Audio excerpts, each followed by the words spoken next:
రవినాయుడు గారు, అదేవిధంగా గౌరవనీయులు అన్నమయ్య జిల్లా తెలుగుదేశం పార్టీ అధ్యక్షులు సవాసి ప్రసాద్ గారు, సోదరులు సుండుపల్లి తెలుగుదేశం పార్టీ అధ్యక్షులు రమేష్ నాయుడు గారు, ఎన్ఆర్ఐ టీడీపీ కోయాట్కి సంబంధించినటువంటి అధ్యక్షులు వెంకట్ గారు, ప్రభాకర్ రెడ్డి గారు, ఇంకా వేదిక పైనటువంటి వాళ్ళు, ముఖ్యంగా ఈరోజు ఈ కార్యక్రమంలో పాలు పంచుకున్నటువంటి కోయట్ తెలుగుదేశం పార్టీ అభిమానులు వారందరికీ కూడా హృదయపూర్వకంగా నమస్కారాలు తెలియజేసుకుంటున్నాను. ఎక్కడో దేశాలు సముద్రాలు దాటి పొట్ట చేతి పెట్టుకోనో లేదంటే ఉద్యోగ రీత్యానో ఇంత దూరం వచ్చిన తర్వాత తెలుగు రాష్ట్రం పైన తెలుగుదేశం పైన అభిమానంతో ఈరోజు ఇక్కడ కీర్తిశేషులు నందమూరి తారక రామారావు గారి 104వ జయంతి, అదేవిధంగా తెలుగుదేశం పార్టీ ఏటా నిర్వహించేటువంటి మహానాడు కార్యక్రమం, మినీ మహానాడు అనేటువంటి కార్యక్రమాన్ని ఇక్కడ కోయట్లో నిర్వహిస్తూ ఉంటే నిజంగా కూడా చాలా సంతోషం. ఏం ఆశించకుండా ఇంత పెద్ద అభిమానులు ఇంత దూరంలో ఉన్నటువంటి మీకు తెలుగుదేశం పార్టీ కార్యకర్తగా ఖచ్చితంగా చేతులెత్తి నమస్కారాలు తెలియజేయాల్సినటువంటి అవసరం ఉందని చెప్పి నేను భావిస్తా ఉన్నాను. ఈరోజు తెలుగుదేశం పార్టీ వ్యవస్థాపక అధ్యక్షులు కారణ జన్ములు తెలుగుదేశం పార్టీని ప్రపంచ దేశాల్లో ఏ నాయకుడు, ఏ నటనకు సంబంధించినటువంటి యాక్టర్, ఏ రాజకీయ నాయకుడు ఆయన దరిదాపుల్లోకి తీసుకుపోయినటువంటి వ్యక్తిగా ఈరోజు ఈ తెలుగుదేశం పార్టీకి సంబంధించినటువంటి జయంతి కార్యక్రమంలో ఆయన గురించి 2 మాటలు మనం తెలుసుకోవాల్సినటువంటి అవసరం, తెలిసిన భవిష్యత్ తరాలకు దాన్ని తెలియజెప్పాల్సినటువంటి బాధ్యత తెలుగుదేశం పార్టీ కార్యకర్తగానో నాయకులుగానో ఎన్టీ రామారావు గారి అభిమానులుగానో మన పైన ఉందని చెప్పి నేను ఈ సందర్భంగా భావిస్తా ఉన్నా. తెలుగు వారి ఆత్మగౌరవాన్ని ఆ రోజు ఢిల్లీలో తాకట్టు పెట్టారని, తెలుగు వారి ఆత్మగౌరవ నినాదంతో తెలుగుదేశం పార్టీని స్థాపించి 9 నెలల్లోనే అధికారంలోకి తీసుకొచ్చినటువంటి ఏకైక పార్టీ ఈ భారతదేశంలో ఒక తెలుగుదేశం పార్టీని అని చెప్పే సందర్భంగా మీకు తెలియజేస్తా ఉన్నా. ఎందుకంటే భారతదేశంలో నటన నుంచి వచ్చినటువంటి నాయకులు గతంలో ఎన్టీఆర్ గారు పార్టీ స్థాపించారు. ఆయన పార్టీ స్థాపించిన 4 సంవత్సరాలకు ఆయన ముఖ్యమంత్రి అయ్యారు. మొన్ననే అదే తమిళనాడులో తెలుగు ఒక టీవీకే పార్టీని విజయ్ గారు స్థాపించారు. ఆయన కూడా 2 సంవత్సరాల్లో పార్టీ స్థాపించి ఎక్కడ తెలుగుదేశం పార్టీ నాయకుడిగా ఈరోజు ఎన్టీ రామారావు గారు తీసుకున్నటువంటి ఆనాడు ఆయన చేసినటువంటి కార్యక్రమాలు పార్టీ స్థాపించిన తర్వాత ఆయన ఏదైతే సాధించాడో దాన్ని బీట్ చేస్తాడేమో అని అనుకున్నాం. కానీ ఎన్టీ రామారావు గారిని బీట్ చేసేటువంటి వ్యక్తి ఈ భారతదేశంలో ఇంకా పుట్టలేదు, పుట్టపోనని చెప్పి కూడా ఈ సందర్భంగా నేను తెలియజేసుకుంటున్నా. ఇదే కాదు, ఒక రాజకీయ నాయకుడిగా అనుభవం లేకుండా ఒక నటన ద్వారానే దాదాపు 292 సినిమాలు తీసినటువంటి వ్యక్తిగా ఈరోజు మనకు రాముణ్ణి, కృష్ణుణ్ణి, వెంకటేశ్వర స్వామిని మనం ఎవరు నేరుగా చూడలే. మనకు దేవుణ్ణి చూస్తే, ఎన్టీ రామారావుని చూస్తే ఆ భగవంతుని స్వరూపం కలుగుతుందనేటువంటి విషయాన్ని ఆయన నటనలో రుచి చూపించినటువంటి వ్యక్తిగా ఈరోజు మనం ఒక దైవాంశ సంబుధుడుగా ఈరోజు ఆయన కొనియాడాల్సినటువంటి అవసరం ఉంది. ఈరోజు నటనలోనే కాదు, ఆయన ఒక దైవంలో సంబంధించినటువంటి భక్తి కార్యక్రమాల్లోనే కాదు, ఒక సాంఘిక పాత్రలో కూడా ఆయన నటించి ప్రపంచంలో, దేశంలో సాంఘిక పరంగా ఉండేటువంటి దురాచారాలను కూడా మరి ఎత్తి చూపినటువంటి సందర్భాన్ని ఒకసారి గుర్తు చేస్తా ఉన్నా. ఇవే కాదు, ఈ దేశంలో సంక్షేమం అనే దానికి అర్థం తీసుకొచ్చినటువంటి వ్యక్తి మొట్టమొదటగా మరి కీర్తిశేషులు నందమూరి తారక రామారావు గారే.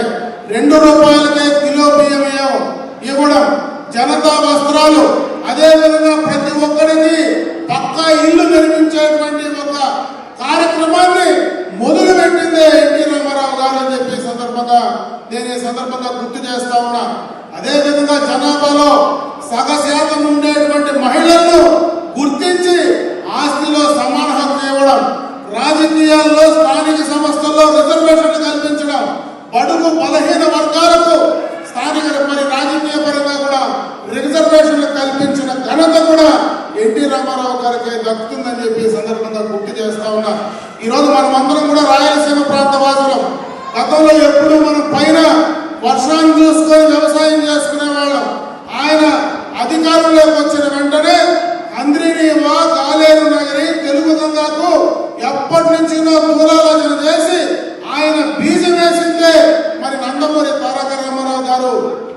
ఈరోజు అవన్నీ కూడా రైతులకు అందుతూ ఉన్నాయంటే దాన్ని పూర్తి చేసిందే తెలుగుదేశం ప్రభుత్వం అని చెప్పి సందర్భంగా కూడా గుర్తు చేస్తా ఉన్నా. ఈరోజు తిరుపతి చుట్టుపక్కల ప్రాంతాల్లో మనం అందరం కూడా ఉన్నాం. ఈరోజు మహిళలకు సంబంధించినటువంటి ఒక యూనివర్సిటీని స్థాపించిందే ఎన్టీ రామారావు గారు. ఈరోజు వైద్య పరంగా మనకు స్విమ్స్ కానీ, బర్డ్స్ కానీ మరి ఏషియాలోనే అతి పెద్ద హాస్పిటల్ నిర్మించినటువంటి ఘనత కూడా ఎన్టీ రామారావు గారిది అని చెప్పే సందర్భంగా నేను గుర్తు చేస్తా ఉన్నా. ఎందుకంటే ఏ మాత్రం రాజకీయ అనుభవం లేకపోయినా పేద ప్రజలకు ఏం కావాలా, రైతాంగానికి ఏం కావాలా, మహిళలకు ఏం కావాలా, యువతకు ఏం కావాలనేటువంటి ఆలోచన చేసింది కీర్తిశేషులు నందమూరి తారక రామారావు గారే.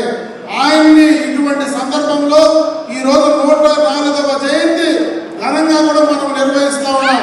ఆయన చేసినటువంటి కార్యక్రమాలు ఒక్కసారి మనం పునరాలోచించుకొని ఒక తెలుగుదేశం పార్టీ కార్యకర్తగా, నాయకుడిగా, భవిష్యత్ తరాలకు మన పార్టీ నాయకుడిగా, మన పార్టీ వ్యవస్థాపక అధ్యక్షుడిగా చెప్పాల్సినటువంటి బాధ్యత ఈ రోజు మనందరి పైన, పార్టీ కార్యకర్తల నాయకుల పైన ఉందని చెప్పి నేను ఈ సందర్భంగా మీకు తెలియజేసుకుంటా ఉన్నా.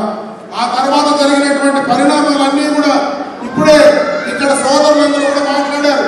ఈరోజు ఆయన తర్వాత చాలా మంది ముఖ్యమంత్రులు వచ్చారు. మొన్ననే 2014-19లో జగన్మోహన్ రెడ్డి గారు ముఖ్యమంత్రి అయిన తర్వాత ఈ రాష్ట్రాల్లో పూర్తిగా కూడా ఒక విధ్వంసమైనటువంటి పాలన జరిగింది. ఎన్టీ రామారావు గారు కానీ, చంద్రబాబు నాయుడు గారు కానీ ఏ రోజు కక్షపూరితతో రాజకీయాలు చేయరా. జగన్మోహన్ రెడ్డి వచ్చిన తర్వాత ఒక కక్షపూరితమైనటువంటి ధోరణితో మన పైన కేసులు పెట్టినా, ఎన్ని ఇబ్బందులు గురి చేసినా, ఎన్ని సమస్యలు పెట్టినా ఈ రోజు తెలుగుదేశం పార్టీ అజరామంగా ముందుకు వెళ్తా ఉందంటే మీలాంటి కార్యకర్తలు, అభిమానులు ఉన్నారు కాబట్టి ఈ రోజు తెలుగుదేశం పార్టీ బ్రహ్మాండంగా కూడా ముందుకు పోతా ఉంది. ఆయన ఆశయాలకు అనుగుణంగా ఈ రోజు ఈ ప్రభుత్వం మరి చంద్రబాబు నాయుడు గారు కానీ, లోకేష్ బాబు గారు కానీ ఆయన ఆశయాలకు అనుగుణంగా కూడా ఈ రోజు రాష్ట్రాన్ని ముందుకు తీసుకెళ్తా ఉన్నాం. 2014-19 మధ్య జరిగినటువంటి ఆర్థిక విధ్వంసం వల్ల రాష్ట్రం వెనుకబడిపోతే ఈ 2024లో కూటమి ప్రభుత్వం వచ్చిన తర్వాత పెట్టుబడులు రాష్ట్రానికి తీసుకురావడం జరుగుతూ ఉంది.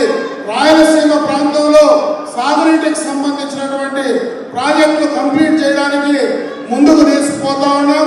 పెట్టుబడులు తీసుకొచ్చే కార్యక్రమాన్ని రాయలసీమలో ముందుకు తీసుకోవడం జరుగుతూ ఉంది.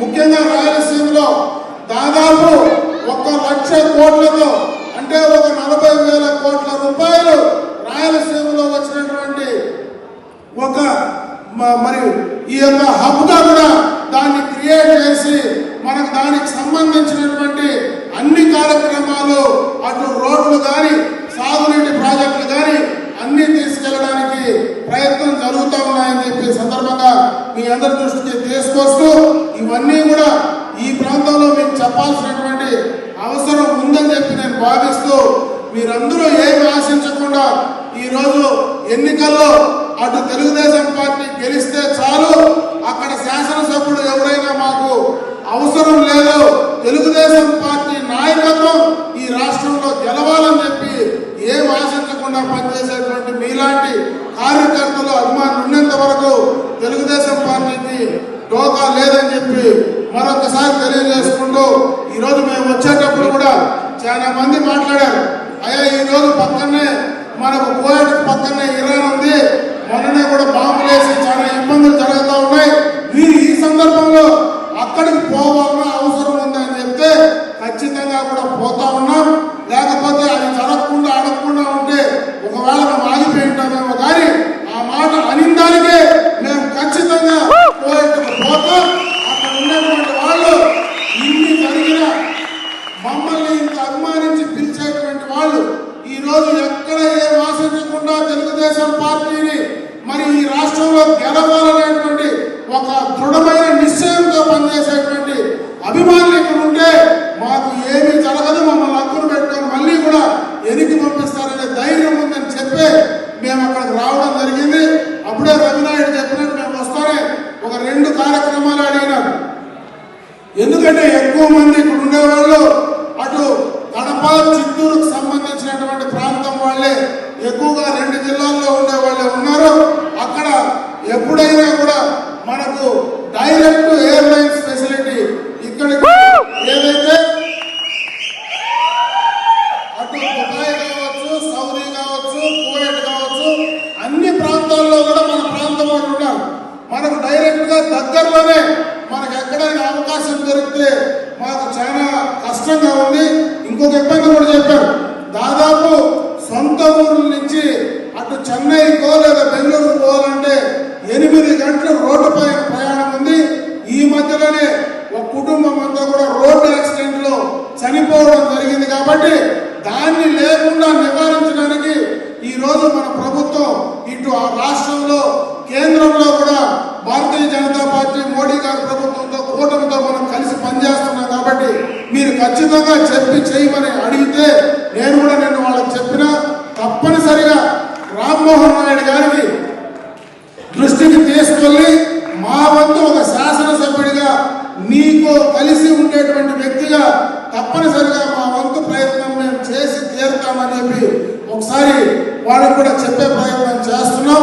అదే కాకుండా మీకు అక్కడ గ్రామాల్లో ఇక్కడ ఎక్కువగా కూడా రాయచోటి పరిసర ప్రాంతాల్లో అటు రాజంపేట, రాయచోటి, కడప, పీలేరు, ఈ కోడూరు ఈ ప్రాంతం వాళ్ళే ఎక్కువగా కూడా ఇక్కడ ఉన్నారు. కాబట్టి ఎందుకంటే ముందు నుంచి పాల్గొండరాయుడు కుటుంబం గారి కుటుంబంతో అందరికీ కూడా సంబంధాలు ఉన్నాయి.